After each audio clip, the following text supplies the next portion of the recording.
Comment on gère le management, de ces équipes, quand on est, dans une activité qui est start-up, une activité qui est dans l'inclusion, dans le handicap, avec des valeurs environnementales fortes? Tout ça, ça fait des différences sur le management? Alors, totalement, oui. Déjà, le management, c'est une compétence qui est assez dure à acquérir parce que on est poussé par notre corps et nos émotions. On a des façons de réagir qui sont un peu viscérales ou ancrées et intuitives. Et parfois, il faut aller sur le contre-intuitif. Et j'ai pas parlé encore de handicap, là, hein. Je parle Ouais. simplement du management traditionnel.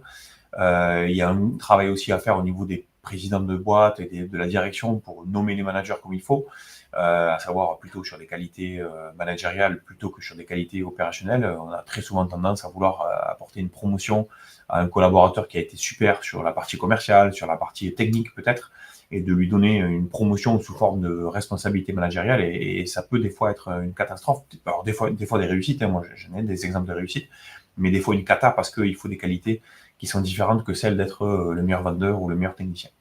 Alors en plus, quand tu rajoutes à ça, alors donc ça veut dire que c'est déjà un sujet qui est sensible et difficile, je communique souvent là-dessus.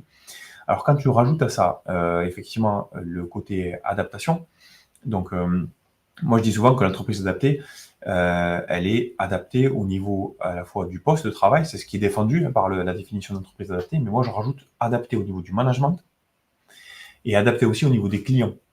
On le voit par exemple dans une caisse, dans une grande surface, il y a de l'inclusion qui se fait et on met des personnes par exemple qui sont des fois malentendantes. C'est génial. Si tu dis pas que la personne est malentendante, donc si tu fais pas une adaptation pour ton client, pour que le client s'adapte, ça peut même être catastrophique parce qu'on peut imaginer que la personne, elle se moque de nous, elle écoute Ouais, pas, et voilà. ouais. Donc c'est pour ça qu'il y a des panneaux et qu'il faut mettre des panneaux en mode, vous êtes sur une caisse où il y a une personne qui est malentendante. Tu es obligé de dévoiler et de divulguer le handicap parce que sinon il n'y a pas une adaptation du